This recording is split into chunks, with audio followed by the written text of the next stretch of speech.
Hello, it's Brands and Trends, episode number one, and our guest is Juliana Pereira, a growth marketer experienced in revenue operations, has a huge track record. And Juliana, it's a pleasure to have you as a guest in our first episode. Welcome. Thank you so much for having me, Alex. It's a pleasure to be here. Let's go deeply into the topic. And my first question is probably not so usual, but did you ever experience running marketing program or marketing campaigns which didn't work? Like the result, the outcome was completely different than expected. Wow, you really dived right in. I would say everyone has. I mean, that's just, a big thing in marketing is that it's really about trial and error. And so I like to try new things, and sometimes there might be something that doesn't work. And sometimes there's something that is outside of your control when it doesn't work. And so there's always a lot of learnings from that. So I'll give an example. So I worked at a company where something that didn't work for me was I was working with an event organization group. They did events, um, and the event that I was working on with them didn't work. And the reason was because the organizers pretty much overpromised and underdelivered.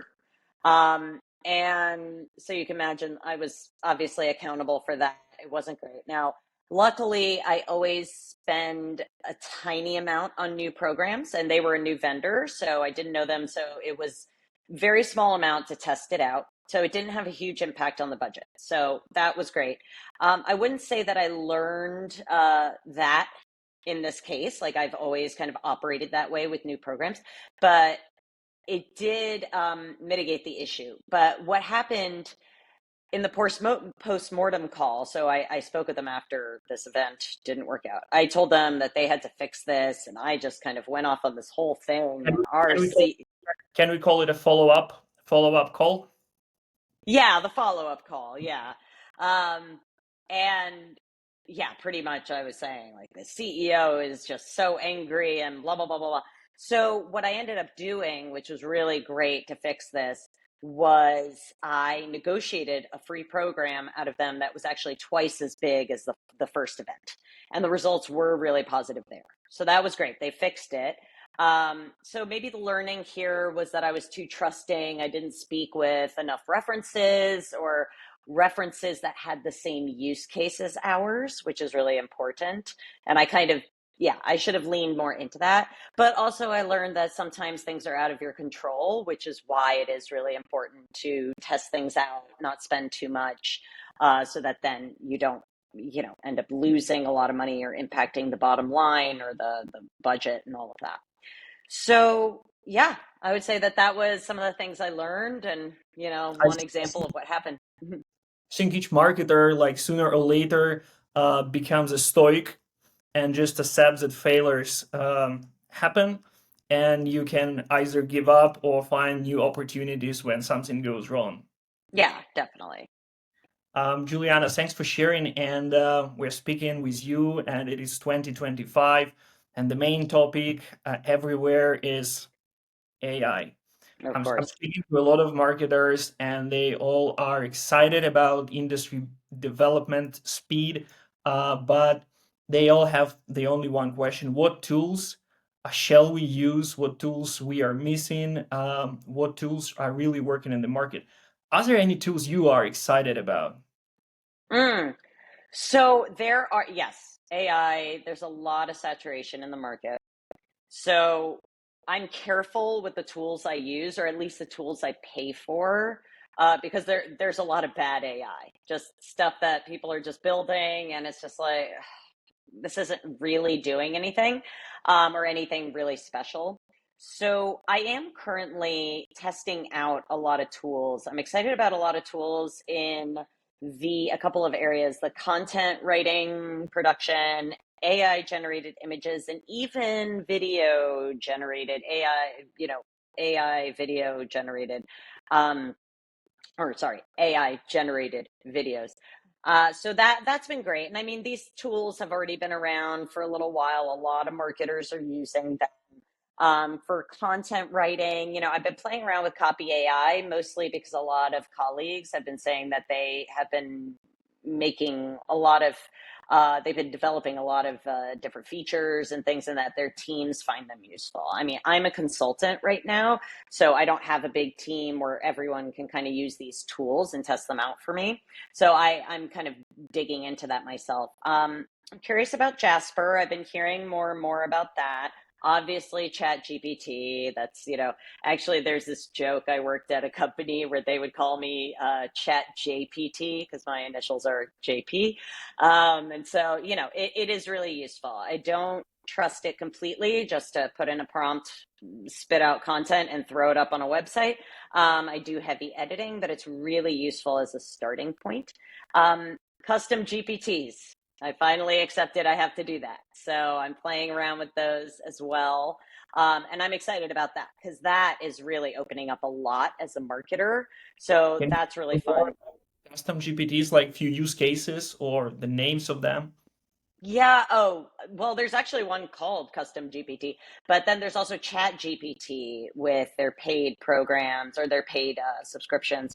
They have tools to do that. So I've been working with some friends talking about what they're doing, sharing ideas. And now as I look at projects with clients, I'm thinking about like how I can create like separate custom GPTs for them, depending on the type of work I'm doing. So that's been really great. AI generated images. This one is a big one for me. I really want to figure out how to do this cost effectively, obviously, but create really cool images. So Canva is doing cool stuff. Like they've been coming out with all sorts of things, and that's been great. They're a great tool in for a number of use cases.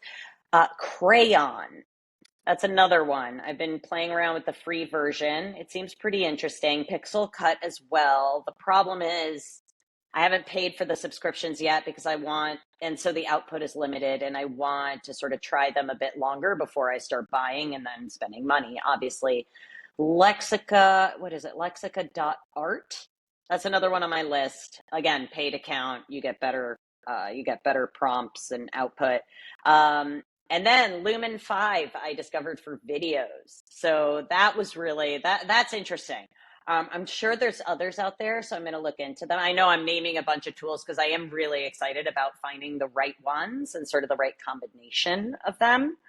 Um, Secondarily, I'm really looking for tools, also AI tools that can retroactively clean data in CRMs. A lot of the AI tools say that they are automate data cleanse and all of that. They all They claim. say that. What they're really doing, most of them, is go forward. We enrich your data, we make sure it's clean and all that. But I inherit a lot of databases that are messed up. I want you to go back and fix that. Like that's what I need the tool to do. And I don't know that I found the right tool. I mean, if anyone out there who hears this, podcast or webinar has thoughts on that, please let me know. Reach out to me, because And I need and, a and good tool. it's in the comments for sure. Yeah. What? Sorry. And I invite people, other marketers, to leave the name of the tool Oh, as a definitely. comment. Yeah. Oh, absolutely. Because I don't know. I haven't found something that I really like yet. So I'm still researching. InCycle seems to be good, but I haven't dug into the full suite of tools. So that's something that's on my radar. But in terms of the workflow, honestly, these tools, especially the content production and image production ones, they are simply automating my current workflows without disrupting them. I mean, that's the dream, right? So rather than, like, for example, when I write content, rather than having to sit down and think about the outline and writing it and all of that, at least like a chat GPT or an AI, a copy.ai, it gives me a starting point. I don't just put in a prompt and then post it on a site, but at least now I have like a structure. Okay, so now I can build off of this, edit it, and produce it faster. Same thing with the images. Rather than going to Getty Images and finding the same image everyone's using, now I can create more customized ones faster. So I would say that the workflow piece has been honestly is the easier part, is easier than even finding the tools.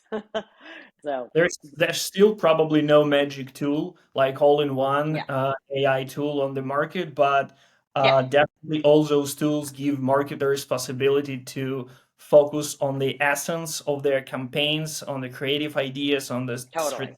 strategy, while taking like what we can delegate to AI tools a lot of routine and a lot of technical work. Yeah, So I definitely. invite everybody not to be afraid of AI, test, learn, and yes, there is a FOMO around that, but we are going towards very bright and productive future, I guess. Yeah, absolutely. Juliana, I know you have experience helping super early age startups and guiding them in terms of marketing strategy, demand generation, like from the very Mm. beginning. And my question is, what tactics work consistently? What you believe is something like must Mm. do stage tech startups? So I'm laughing a little bit because I wrote an article on LinkedIn called "There's No Silver Bullet," um, because I've gotten asked before, like, well, what's the thing that's going to work? And it's like, well, I don't know, because something that worked last year might not work today, or there's new tools for us to try and new types of marketing. Like right now, I'm concerned that email marketing isn't working anymore. Maybe that's not going to be the case in the future. There's a lot of opportunity potentially in, you know, partnering on more partnerships. I'm seeing like co-marketing. I'm seeing as like a really, really great growth area, doing some really interesting things there. I'm actually helping to organize a webinar with two companies that I work with that are nice and complementary in a couple of weeks, so that they can help kind of work together and maybe even have a joint go to market in the future. I'm seeing more of those partnerships being really powerful, um, and referrals. That wasn't necessarily what people were doing 5 years ago, right? So it's more like that's something kind of new, or doing it methodically, I think is new. But yeah, email, I'm concerned about. Ads are getting really expensive. People aren't necessarily searching on Google anymore. I keep hearing people say, oh, I search for things on ChatGPT. And I'm like, okay, I didn't expect that. Completely separate like search optimization like for ChatGPT and those Right. guys. So that's going to be a big thing. So I'm actually mentioning sort of new things, not so much like what I've seen work, because like everything has been changing.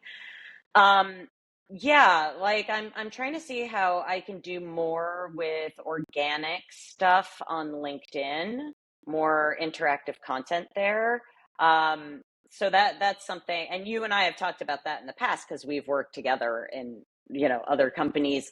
Um, so yeah, I want to see if there's something you can do more for free there. So yeah, I know that's not like a super helpful answer, maybe. But there's just all sorts of things that you just have to keep trying. So, did I get you like that? Like in general, like helicopter view, we are moving from super cold, massive outreach to more organic content and the effort to share as much value as possible, being a startup, and this being a way to generate demand and attract users. Yeah, I mean, it's definitely that one-on-one introduction, like not just the ABM, I'm going to send you emails and send you a package in the mail and all that, but also having that human say, like, hey, I want to introduce you to this company. Kind of like I talk to my colleagues and I say, hey, I'm looking for a tool for content production, AI tool. And they say, oh, you should check out these two tools. Like that is becoming more powerful. So, how do you enable that? So that's what I'm saying, like tactics that I started really leaning into at Flow Commerce, for example, where I think I've told you about this, about this. I worked there for 3.5 years, early stage, and we sold for $500 million, like very exciting exit and very quick growth. And that was the sort of thing that I was starting to really lean into, is the co-marketing and partnerships, and also into more of that personalized introductions and referrals in a more methodical fashion. So I think that's going to be an area people look into, and a little less on the email prospecting, that sort of thing. And is interactive content still in the game? Would you Oh, still totally. like Totally. what works, what not works? What is a skill of creating and using interactive content? What shall we know? Yeah, gamified content is pretty cool. I'd love to do more of that. I've built quizzes and stuff on sites, but they have to be part of a bigger campaign. It can't just be like, oh, here's a quiz, because how do you get people to come to it? And at an early stage startup, that's really hard when you're not very well known. Like a huge company, they do some cool gamified content, everyone's going to see it. But when you're a small startup, how do you bring people to it? So something that I did at a past company was do a really fun quiz. It was great. I thought it was great. Everyone thought it was great. People who took it thought it was great, but very few people did. And then the team went to an event and pretty much kind of like expanded on the idea and went into like the next level of that and created more of a experience in the booth around it. And so that became super cool. So then it's like you have the QR code that sends people to the quiz after they sort of have this experience of, sort of learning about something in that problem area, right? So interactive content's super important. I think it's now multifaceted. So it's not just on your website, it's also like, how do you play that into the bigger picture of your marketing? Does that make sense? It makes sense, and I think if you are early stage startup, it is crucial for CEO and VP of marketing or co-founder who is doing sales to Hmm. understand there is no magic formula with one channel Yeah. of acquisition and clear customer acquisition cost. It just doesn't work that way. Marketing, especially in the early stage startups world, is a very complex effort, right? Yeah. Again, no silver bullet. Read my article. So, Well, if we're talking about silver bullet, like, yeah. did Wiz Yeah. has a silver bullet? Like me and you, we are both in cybersecurity industry, and the biggest news from that year was the acquisition by Google of Wiz, Yeah. and their growth trajectory was like almost perfect.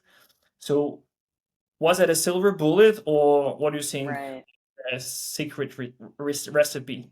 Right, right. So, yeah, when I was working at one of the sister portfolio companies of Wiz, definitely it was great to sort of talk to the folks over there. We had a Slack channel of all the sister companies. And so, it was really great to see what they were doing. Um, Okay, silver bullet, definitely not one thing that they did. They did do a lot, and they do a lot of really cool stuff. Obviously, they have huge budget for that. And they also took a big gamble when they started. Um, to invest heavily in marketing and sales. I mean, they went out the gates blazing and they took huge investments. A lot of companies, most companies don't do that. So that was a really big thing that they did. So they really went like kind of go big or go home. One thing I love that they did, I mean, it got like it was newsworthy, was when they did the Whizmart at that event. I don't know if it was RSA. It was one of the events last year, and it was like a shop. It was like like a little mini pop up Walmart or something. I mean, whatever. It was Wismart, and which is just such a great concept. And they kind of used it like when people took products from the shelves, they then got kind of funneled into a some sort of demo. Like I wasn't at that event, but I heard about it, and it was very kind of nuanced, and so I thought that was really smart. At a small startup, you can't do that. That's really expensive, right? You're giving away a lot of product, you're building a huge booth. I mean, that is a lot of money. But I think there's some ways to kind of take that down in a smaller way to use that same level of nuance and approach. But I would say something they've done that is very possible for any company to do. They were committed from the first day, at least I think so, um, to their brand positioning and their tone and their personality. Like the whole concept of wizards, everything they do has this feeling of like kind of magic and fantastical and sort of awe, like the kind of Harry Potter thing. and they really do a great job with that. And and they have that kind of sense of like, we're gonna surprise you and delight you. And one thing I remember them doing, which I love, also because I got something out of it, was on social media like 2 years ago. They had a Halloween giveaway where the first people to like comment on a post, I don't know if you saw this, comment and share the post, you would get a free pair of Halloween wizard socks. And I was one of the first people. So I got this pair of socks and I felt so cool having them, and they were so cute. I still have them. I love them. And so actually what I started doing was I was like, well, socks are such a great idea. Like, and it's not that hard to make socks. So I worked at a company that helped like finance people do like socks compliance or whatever. So I created these socks shouldn't suck socks. Like, and they were, For the episode. oh yeah, it said that, I Your know, right? acquisition channel is your socks production. Yeah. Yeah, it was so funny because it was like SOX shouldn't suck socks. And people loved them at events. Like it was like at one point the CEO asked me in the middle of the event, can you ship more overnight? Because like we ran out. So yeah, so that was kind of like oh, socks, that's kind of a cool thing. So there are things that they do that you can kind of learn from, but then there's definitely things that are like whiz. They're probably one of the few companies that can pull that off, you know? These founders are very experienced founders. That's not Yeah. their company, and like I assume they know how good marketing looks like and what can be the ROI. And if we see the Yeah. history, like it took them like 4 or 5 years to get to that point. Yeah, but Acquisition. they really made great hires. Those Yes. folks on their team are really just take risks, and just they look like they're having a lot of fun. Yeah, they did a lot of things, like clearly did a lot of things right, because wow, the outcome has been incredible for them. Yeah. What, Juliana, what you would do, what you want to try to do, if you had such a big marketing budget as we had or even have now, being with Mm. Google? Wow. I mentioned like gamified content before. Like, I would love to create a video game, like work for a company where somehow, like, I don't know, I'm trying to think of an example. But you create like a video game out of it. Like, that's like not salesy. It's just kind of talks about the topic, and it's, uh, has some What sort of thing, and like, but you build it and then you put it on your back wall at an event. Like you turn it into a massive screen and you have people just playing the game. And it could even be like, two-player game where they're going against each other. I don't know, like something like that is super cool. is it Um, aim to educate about the product or exactly. But it would be like the problem. Let me think. I don't know. It's sort of like if you were doing like a AI content production tool.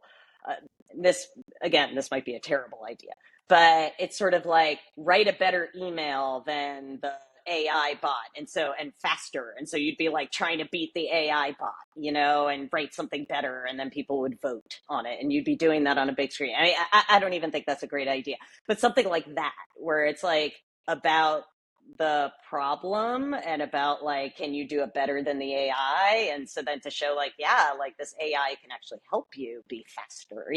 So that kind of thing to get people like, understanding the product, but without it being like too salesy.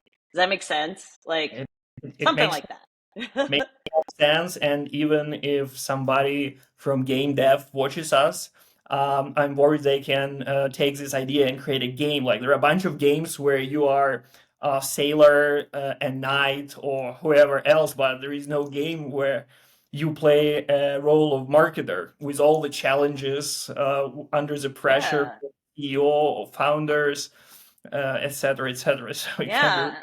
challenging And the games. gaming industry is like one of the biggest industries in the world. It's massive.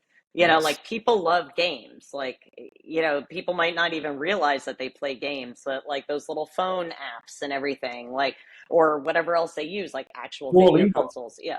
Duolingo, like. Oh yeah, and like and people love the gamified content. And so yeah, I'd love to figure out something like that if I had unlimited budget. So we'll see someday. Um, and let's talk about like super opposite thing. Uh-huh. Like if you are the founder of the early stage startup and Mm, founder, and you didn't raise yet. There are no paying customers yet, and there is a little bit of market fit already, mhm, and your budget is like zero or super close to zero, mm, but you really love and believe in product. What what effort you will focus right. on? Okay, I've done a lot of thinking on this because I do work with a very little budget. Actually, one of my best kept secrets, actually probably worst kept secret, is that I started my career at a nonprofit. So I pretty Mhm. much had no budget. I had to negotiate everything for free, if you can believe it. I don't know how we did it, but so you had to be really crafty. And luckily, at the time, there was a lot we could do because it was the beginning of digital marketing and all of that. And digital marketing was emerging. It was a totally different world. But so I would just say, as a blanketed response, it's like the guerrilla tactics are really great. Like competitor takedowns. Like I love looking at, who's a company that we could target their customers and what can we do to attract them away where the customers might not be the biggest ones, but and they're not a huge company like the biggest competitor in the industry, but a smaller competitor that we're already doing something better, and how can we just really go after those customers? Like that's one way. I mean, it seems nasty, but it's business. Like what is the roadmap to do that? Like only few, like maybe few methods or tactics. Can you tell me the Well, it's kind of like this the going after them at events. The really really targeted ads and just that company.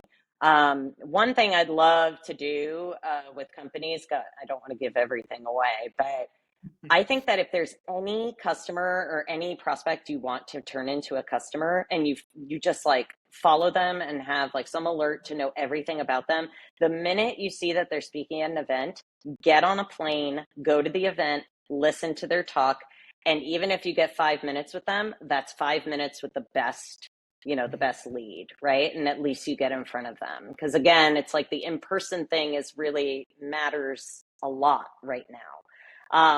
Like I think people really want that, and it's just better to put a face to the name than just get an email or an ad or whatever. So there's certain things like that. Gosh, I'm working on so many things right now. you Um, start like not understanding your prospects, your audience only, but also kind of feeling them when you are close to them, and this drives and triggers your strategy and like your messaging, and that's how that will really help you in your campaigns. yeah. And then I've also had ideas, and no CEO wants to do this yet, even though I think it's totally fine to use. But I have a very specific idea about how to go up against a competitor at an event, especially at an event that they are running, and how you can do sort of some things on the outside and around the event. And I'll give an example, not something that I want to do with my strategy, but I'll give an example of a company that did this. So at Salesforce, their big event, Dreamforce, this was like 10 years ago, it was a while back. Zoho was Mhm. just starting out, you remember? And so what did Zoho do? They bought all the ads on all the places where people flying in from out of town would see. So in the airports coming out of the terminal and like the actual gates, like they bought those exact ads. And on the public transportation and all of that, they bought ads, and I can't remember what they said exactly. They didn't say like we're better than Salesforce, but it was very clear they were saying like we're a great alternative. And it was, I remember reading about those ads and everything in that campaign. Like that is so great. Like that's what you should be doing if you're, like, your biggest, like the incumbent is having an event, like figure out a way to capture attention when people are going to the event or leaving the event. So things like that. Now they invested a lot in that, obviously, but there's like cheaper ways and scrappier ways to do things like that, right? Um, so yeah, that's the kind of stuff I think about is really gosh, I'm like trying to think of other stuff I'm looking to do. But yeah, like that's the sort of stuff that I'm sort of working on with some clients and thinking about. Yeah. Aggressive marketing is still marketing, Yep. and we all do business, and the competition is part of the business. So Exactly.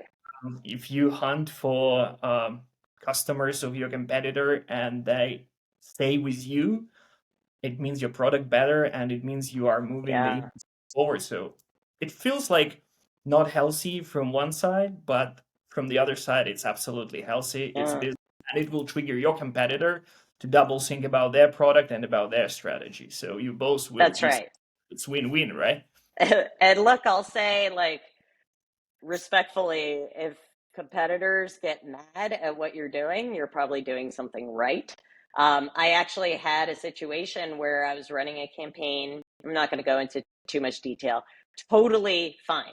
Nothing wrong with the campaign, but it was very aggressive competitor takedown. The competitor got really angry. They were a huge company and they threatened to sue. And I was like, okay. I spoke to the CEO. I was like, don't worry about this. It's not going to happen. It's And it had to do with Google Ads. And Google came back to them. They stopped my ads for a few days. They're like, listen, we're getting in a complaint, blah, blah, blah. And then they came back 2 days later and they were like, yep, you're totally fine. And they told the other company, like, you want to try and get into some sort of legal issue? Go for it, but you're not going to win. Like, this company isn't doing anything wrong. So, like sometimes, I mean, that wasn't really how they said it, but, pretty much they told the competitor, like, we're going to turn their ads back on. They're not doing anything wrong. And the competitor was just very annoyed. So, yeah, it's like you just have to be really careful, but also, bold, right? So, reasonable but proactive. Makes exactly. Yeah. Just, yeah, be aggressive. So, if you want to take part of the market, your market share, you need to be aggressive a little. yeah. I hope your listeners aren't going to think that I'm, doing anything too out there and outlandish. But it's all been above board. But it's just kind of when you're the small company, you have to lean into those guerrilla tactics and just think like, how are you going to break through the noise and get noticed, right? So, you know, I it's hope our listeners will be inspired by, hopefully. firstly, by your story, and secondly, by your not recommendations, but the tactics you shared, like the very particular things. Mm. And I appreciate that. I know, like most of the marketers, trying to keep their secrets. So thank you for sharing something that worked for you, sharing your insights on trends and tools, and your plans. And it was a pleasure to host you today as a guest, and hope to meet you in future in another Yes. episode and one day offline, Juliana. Yeah, absolutely. Well, thank you for having me on your first episode. I'm really excited that you're doing the podcast or this series of videos. When you told me about it a few months ago, I was really excited for you. So I'm looking forward to seeing the future ones. Yes, you will switch from the guest mode To listener. to listener. Yeah. Thank you so much, Uh, Juliana. Absolutely. Thank you. I'll see you later.